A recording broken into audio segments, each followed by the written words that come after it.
Nos acompaña también para analizar lo que está sucediendo aquí, que hace una semana Alberto Iturralde, buenas noches, Muy buenas noches. nos dijo, ahora empieza la caída. ¿Y la caída ha llegado ya? ¿Queda más? ¿O simplemente era esto y ahora hay que limpiar? ¿Cómo lo ves, Alberto? Queda más.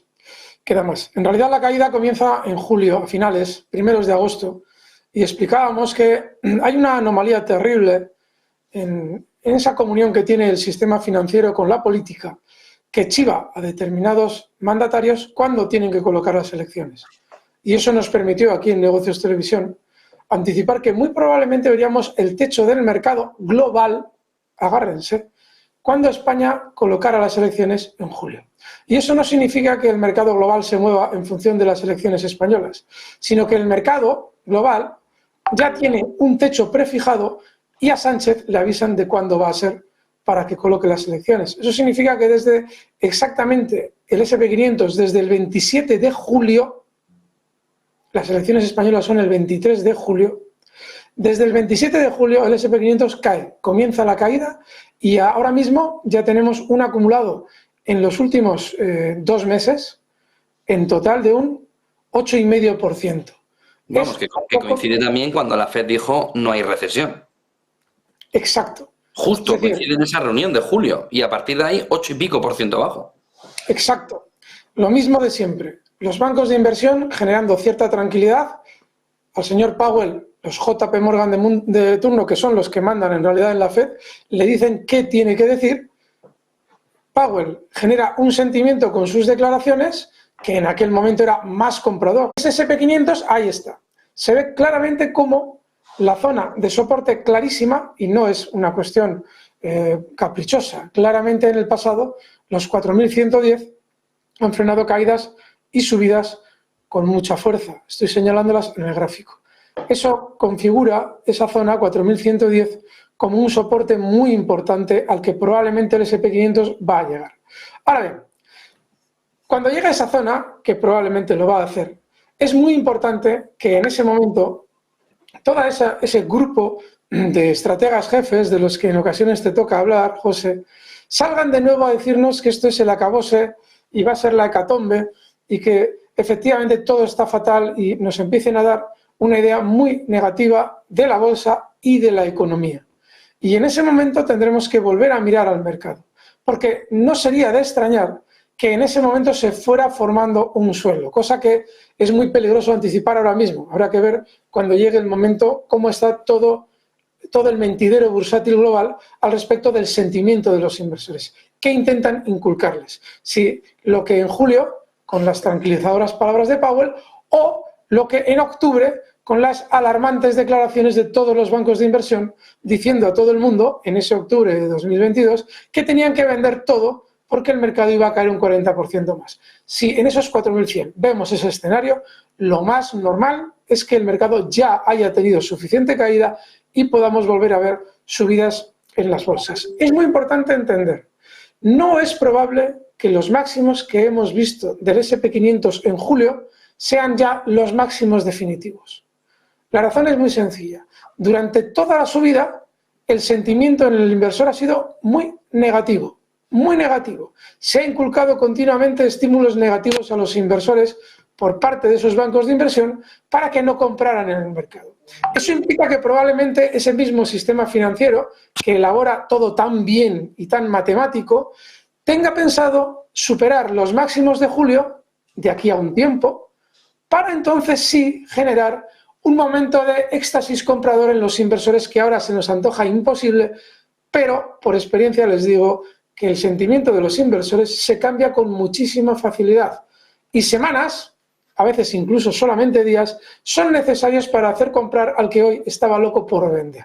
De manera que veremos si frenamos la caída en los 4.100, si hay un gran sentimiento negativo y si realmente es así, no nos debería extrañar que el S&P 500 comenzara de nuevo un movimiento alcista para superar los máximos anteriores.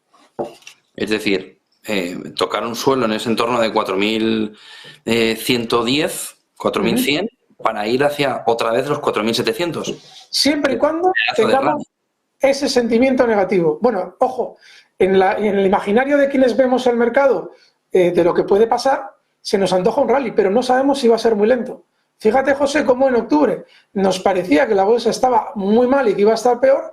Las subidas nos han llevado a realizar, en el caso del S&P 500, un ascenso desde mínimos del ni más ni menos que el 31% desde octubre de 2022 hasta julio, y sin embargo no nos ha parecido en el S&P 500 que haya sido una subida muy rápida.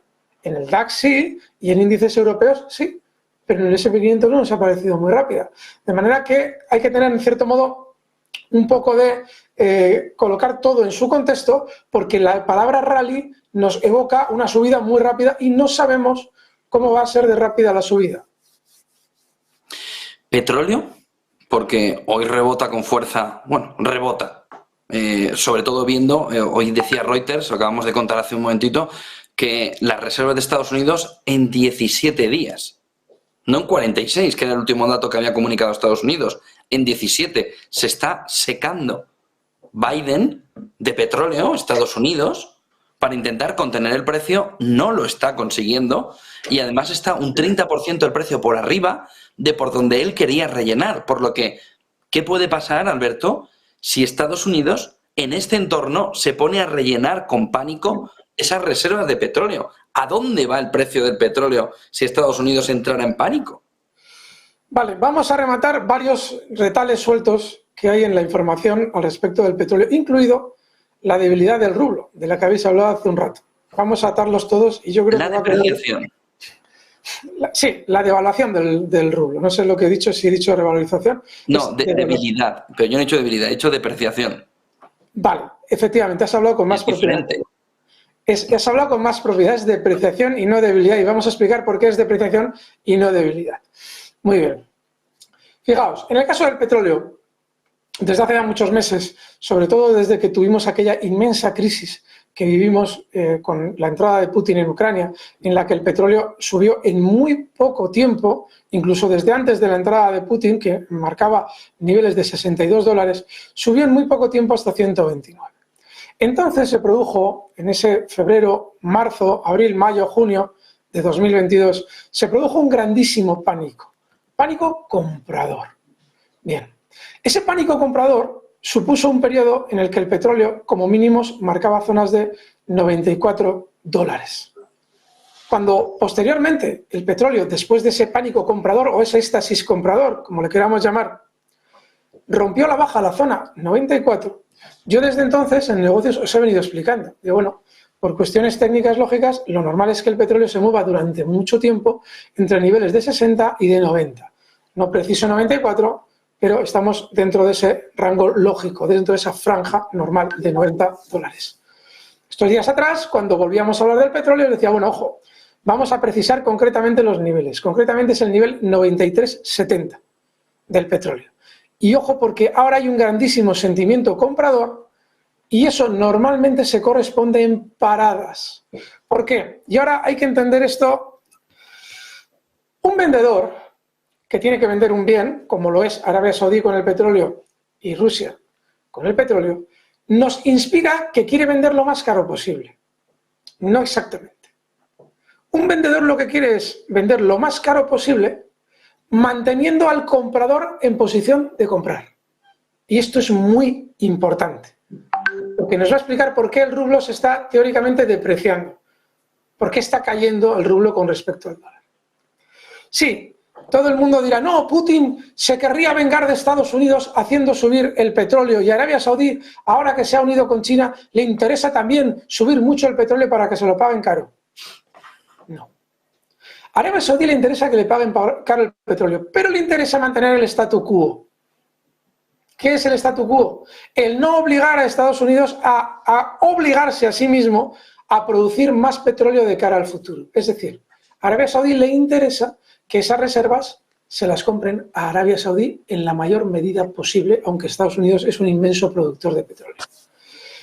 Y Putin, señor Putin, tiene un interés distinto al de Arabia Saudí, que es el de que la industria europea siga siendo un cliente habitual, aunque sea mediante flotas fantasmas. Y ahora ya tenemos todos los elementos para cuadrar el puzzle. ¿Qué es lo que sucede? Putin solo va a cobrar el petróleo en yuanes o en rublos. Eso significa que si el petróleo está muy caro en dólares, sabe... Bueno, sí, perdón. No, que te iba a apuntar también el festivo de China, que se está dejando a un lado, ¿eh? ¿El festivo a qué te refieres? A los días de festivo de China que se están viviendo estas semanas y que también están afectando, ¿eh? Seguro, puntualmente tiene que afectar seguro. Pero a la gran subida que ha realizado el petróleo durante estos meses y ahora el punto tan alto que está con respecto a cómo estaba meses atrás, el festivo de China tiene una relevancia relativa a ese respecto. Entonces, fijaos, Putin en un momento determinado dice, bueno, como me vais a pagar el petróleo en yuanes o en rublos, y la mayoría va a ser en rublos, a mí no me importa que, llegado el caso, si mi moneda está depreciada o débil, que es la palabra que impropiamente yo he utilizado antes, vosotros vais a poder pagar la misma cantidad de dólares si el petróleo sube. ¿Por qué? Porque al convertirlo en rublos, yo estoy cobrando el precio en rublos, no en dólares, porque el nominal de rublos, de dólares, cuando se pasa a rublos, si yo quiero una cantidad de X de rublos, me sirve. Vosotros en realidad mi petróleo lo estáis pagando relativamente más asequible que si lo pagarais en el mercado normal o lo está pagando cualquiera que le compra a Arabia Saudí.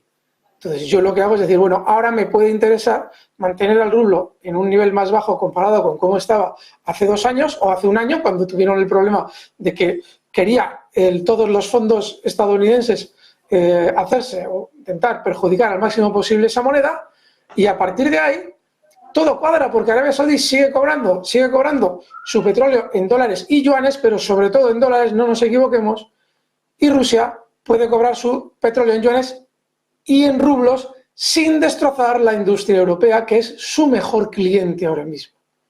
A Rusia no le interesa la recesión. Los humanos normales y corrientes, que no entendemos quizás la política en grandes bloques y en grandes números, pensamos o humanizamos a personajes como Putin.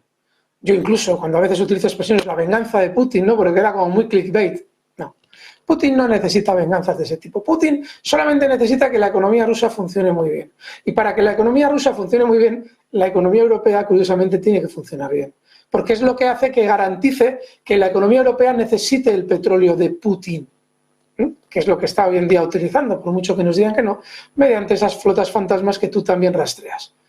Y Arabia Saudí le da un poco lo mismo, porque tiene distribución con China, digo, como está el rublo, obviamente, eso le da lo mismo, pero me refiero a que tiene distribución con China en yuanes y en Estados Unidos con dólares. Ahora veremos si Estados Unidos va a llenar sus reservas con petróleo propio, que es lo que no podemos todavía averiguar, o va a tirar de Arabia Saudí, para lo cual probablemente veremos durante los próximos días ciertos recortes en el petróleo que, o casualidad, van a comenzar esas caídas en el punto 94.50, que el otro día hablábamos tú y yo te decía, ya estamos en resistencia, no es normal que el petróleo suba mucho, y más todavía no es normal cuando ya tenemos a todos los bancos de inversión diciéndonos que igual puede llegar, yo he escuchado estos días, a 150, no ya por encima de 100, que eso todos lo decían, no, a 150 y cosas por el estilo. Bueno, históricamente sabemos que cuando los bancos de inversión mandan el petróleo muy arriba es porque está a punto de girarse a la baja. Así es que ese sería un poquito todo el escenario. No sé si, José, me he dejado algo pendiente en el puzzle que he colocado. Yo creo que ha quedado bastante evidente, ¿no?, en esa fotografía, que por cierto, en paralelo a que nosotros estemos hablando, están votando ya a McCarthy mandarlo a casa. No han esperado ni a mañana, están en ello. Vamos a verlo enseguida. Iturralde, muchísimas gracias por conectarte, que además a estas horas, y por darnos toda esa fotografía. Buenas noches y buen negocio, Alberto. Gracias, fuerte abrazo. Mira, les decía